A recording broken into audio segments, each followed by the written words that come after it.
안녕하세요. 선한스타 로로쌤입니다. 자, 2021년 10월 7일 목요일 시황방송 시작하도록 하겠습니다. 먼저 간단히 공지 하나 올려드리면 피드백 공지 올라왔습니다. 해당 영상의 하단에 보시면 링크가 있습니다. 링크 클릭해서 피드백 신청하시면 됩니다. 자세한 내용은 영상을 참고하시고요.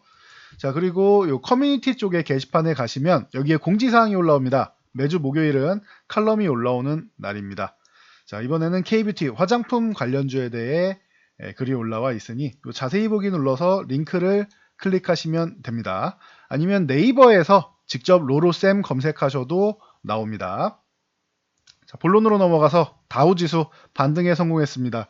최근 하루 하락, 다음날 상승, 하락, 상승 반복되는 1위 1비장이다 말씀드렸는데 어제 개장 초까지만 해도 또 역시나 약세구나 라고 생각될 정도로 1.3%대의 하락을 보였습니다.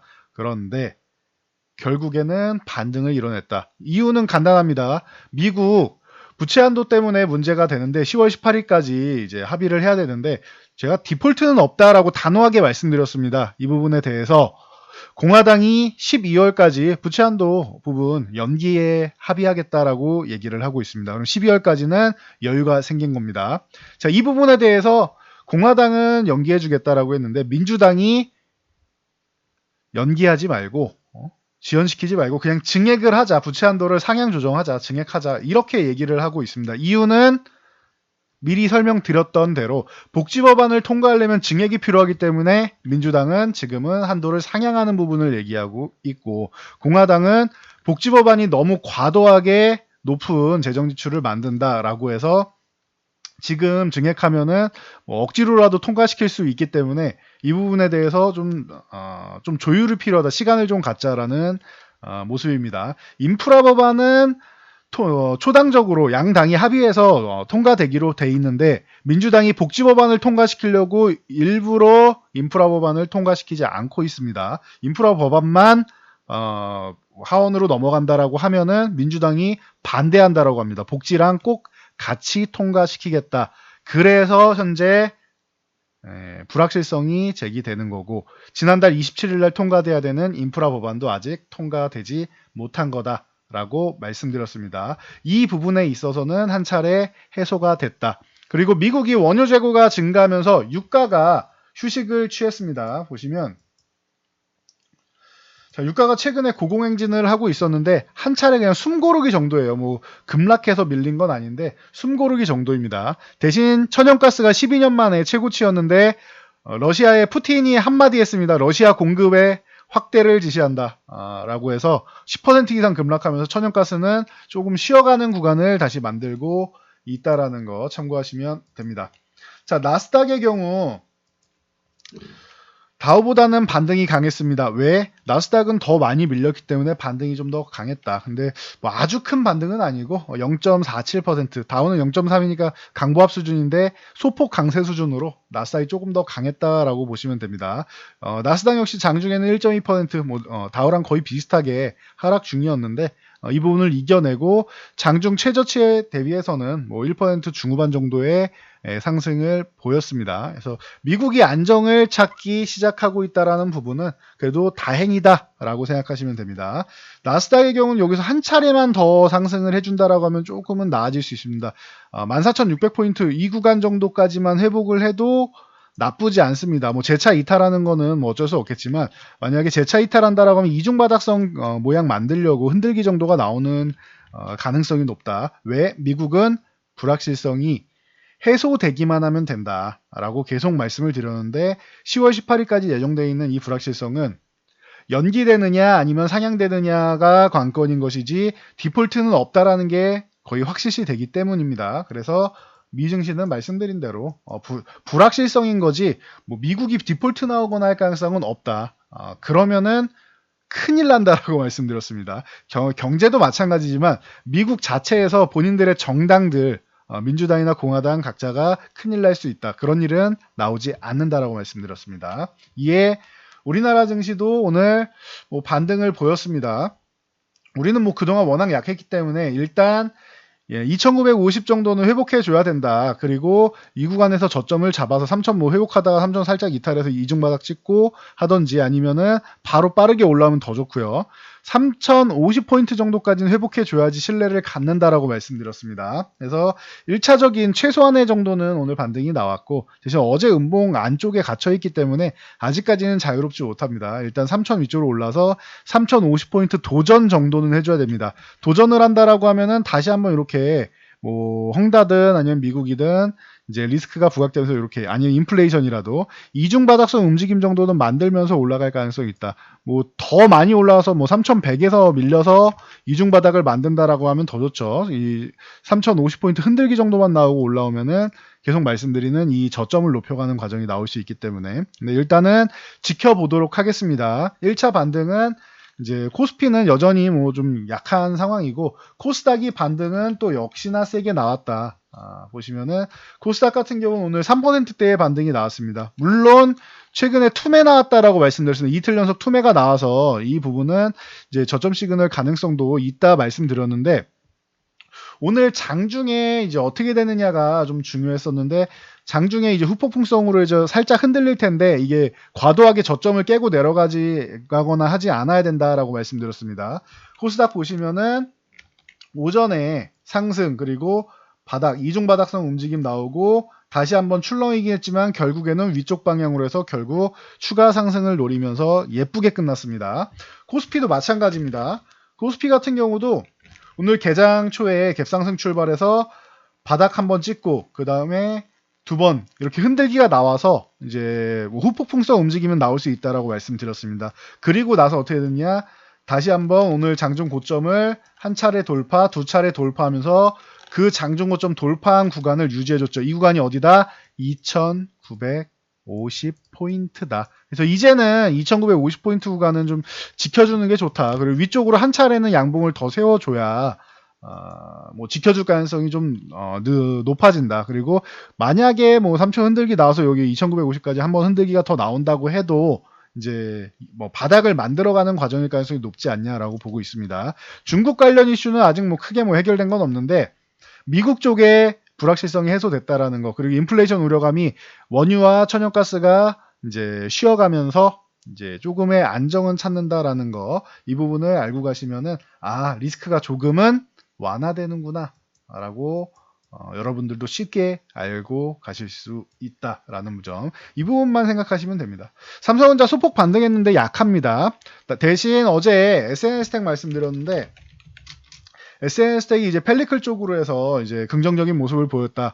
ASML에 이제 품질 테스트만 통과하면 좋은 모습 보일 수 있겠죠. 그래서 바닥권에서부터 이제 올라오는 종목들이 이제 반도체 관련주들이 하나둘씩 이제 바닥에서 치고 올라오는 종목들이 늘어나고 있습니다. 그래서 이 부분 잘 보시고 아직도 불안하다 생각하시면은 그냥 파운드리 쪽 그리고 EUV 그리고 이제 DDR5 쪽 이쪽으로 집중을 하시는 게 나을 수 있다 보시면 됩니다. 저는 다시 말씀드리지만 4분기에 좀 비수기고 그리고 내년 초까지 좀 어렵다 해도 내년 1분기부터는 뭐다? DDR5가 출하되면서 판매가 조금 덜 되더라도 단가가 높은 게 판매가 되기 때문에 실적 자체에서는 좀 선방을 할 수 있을 가능성도 충분히 있다. 물론 결과는 확인해 보면 됩니다. 한 반년 지나서 내년 2분기까지 실적을 확인하면은 1분기, 2분기 연속으로 확인하면 되겠죠. 근데 우리는 그 이후에 상황을 지금 예측해야 되는 거니까 여러분들이 어려운 것인데 이 단가가 이제 올라간다라는 것 자체는 실적이 생각보다 좀 선방할 가능성이 있다라는 거 여러분들이 항상 생각하고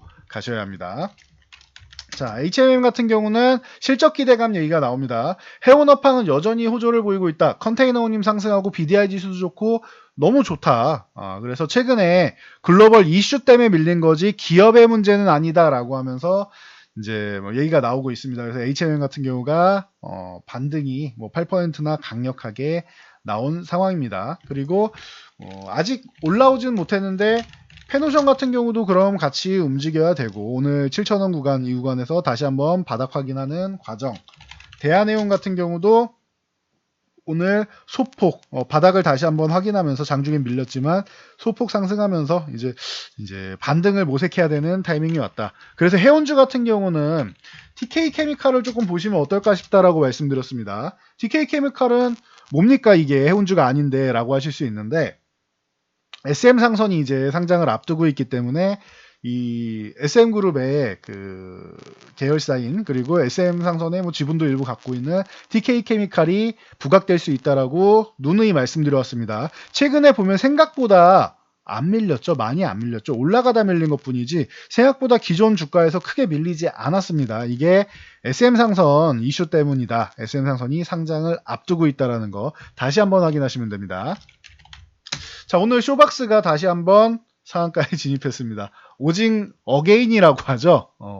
이 말장난일 수 있는데 오징어 게임을 오징 어게인 시즌2에 대한 기대감이 올라오고 있습니다. 그래서 이제 제작을 이제 뭐 시작한다라는 뭐 인터뷰 내용이나 이런 부분이 밝혀지고 있으니까 시즌2에서는 뭐 옛날 게임 중에서 아직 안 나온 것들이 많으니까 뭐 팽이치기라던가 뭐 많은 것들이 있죠. 뭐 제기차기도 있고 많습니다. 그래서 이런 뭐 땅 따먹기도 있고 이런 것들이 나올 가능성이 있다. 아직 뭐 시즌3 얘기도 애초부터 나왔었는데 다 차기작을 준비한다라고 해서 쇼박스가 올라왔고 그리고 버키 스튜디오가 뭐 같이 움직였죠. 그래서 참고하시면 될 것 같습니다. 여기에 덱스터 같은 경우가 이제 뭐 참여한 이 오징어 게임에 참여한 상황으로 해서 이제 상한가에 들어갔고 그리고 VFX 3인방 같은 경우는 덱스터 말고도 같이 꾸준히 보시라고 제가 계속 말씀을 드려왔습니다. 그래서 이에 걸맞게 이제 마이네임의 출시를 이제 일주일 앞두고 있습니다. 스튜디오 산타클로스 같은 경우 일주일 앞두고 있다. 제일 먼저 오징어 게임 이후에 넷플릭스에 출시한다 말씀을 드렸는데 산타클로스 스튜디오 산타클로스가 다시 한번 7% 이상 상승을 보였습니다. 그리고 뉴랑 사마네트웍스 대원미디어 이런 종목도 계속 말씀드렸죠. 뉴 벌써 14,000원 다음 저항 부근까지 다 올라와 있습니다. 이제는 뭐 매수 구간은 아닙니다. 이제는 어디서 정리할 것이냐 14,000원 저항 구간에서 정리를 할 것이냐 아니면 돌파를 노려서 그 다음 저항을 노릴 것이냐를 고민해야 되는 구간입니다. 사마네트웍스 같은 경우도 3,700원 넘어서 결국엔 넘어갈 거라고 말씀드렸는데 4,000원 부분까지 이제 슬금슬금 올라오기 시작하고 있습니다. 그래서 뭐 뉴는 디즈니랑 콘텐츠 자회사가 이제 스튜디오 앤 뉴가 디즈니의 콘텐츠 공급 계약되어 있고 사마네트웍스는 소개교 씨의 복귀작 준비되고 있다. 대원미디어 같은 경우도 SBS의 아모드사우루스 제작하는 거 진작부터 말씀을 드렸습니다. 그래서 어제 같은 경우도 SBS 콘텐츠 허브 같은 경우가 이제 순환매가 돌고 있다 말씀드렸는데 대원미디어가 다시 한번 기대감을 갖고 있다. 그 외에 콘텐츠 관련주들 꾸준히 보셔야 된다라고 계속 말씀드리고 있습니다. 콘텐츠 관련주 그리고 뭐 VFX 뭐 이쪽 관련주들은 계속 보시면은 여러분들이 이제 당분간은 좀 긍정적일 수 있다. 대신 너무 많이 올랐다 싶으면 좀 휴식 구간을 취할 때 기다려서 매매하는 것도 방법이 될 수 있습니다. 자, 백악관에서 가정 내에 코로나19 신속 검사 가속화 목적으로 이제 10억 달러를 투입한다라고 합니다. 진단키트 관련주 실마시스가 오랜만에 올랐는데 뭐 그동안 밀린 거에 비하면은 오른 것도 아닙니다. 6%나 올랐는데 사실 뭐 크게 뭐 반응이 없는 정도다라고 보시면 될 것 같습니다. 바이오니아 같은 경우도 이제 올라왔는데 그동안 뭐 밀린 거에 비하면 이제 조금 회복한 정도죠. 그래서 뭐 진매트릭스나 랩지노믹스나 이런 진단키트 관련주 움직인 거 이제 진단키트 관련주들은 조금 자제하셔야 되지 않나. 선별적으로 보셔야 되는 것도 맞고 좀 자제하셔야 된다. 작년처럼 진단키트 하면 와 하고 모두가 오르는 그런 시장이 아니다라는 거 다시 한번 말씀드리겠습니다. 자, 농심이 모디 슈머 제품, 모디 슈머가 뭐냐라고 하실 수 있는데 이 모디 슈머 제조사에서 이제 표준 방법을 제시해 주죠. 근데 그 방법대로 하지 않고 나만의 방식으로 제품을 활용하는 예를 들면은 이런 겁니다. 짜파구리나 카구리 이런 제품을 직접 출시했습니다. 이게 뭐냐? 짜파구리는 여러분들 다들 아시죠? 기생충에서도 이슈가 됐었고 짜파게티에 이제 너구리를 합쳤는데 앵그리 짜파구리입니다. 더 매운맛이 되겠죠. 자, 그리고 카구리는 뭐냐? 너구리에다가 카레를 담은 겁니다. 그래서 카구리, 짜파구리, 카구리 이런 제품들을 직접 출시했습니다. 소비자들이 섞어 먹지 않고 본인들이 그냥 판매하겠다. 이런 부분을 이제 모디 슈머라고 합니다. 그래서 용어도 여러분들이 알아보시고 하면은 될 것 같습니다. 그래서 농심 같은 경우가 이러면은 좀 판매량이 좀 올라가지 않겠느냐라는 기대감. 최근에 라면값도 인상을 했죠. 그래서 참고하시면 될 것 같습니다.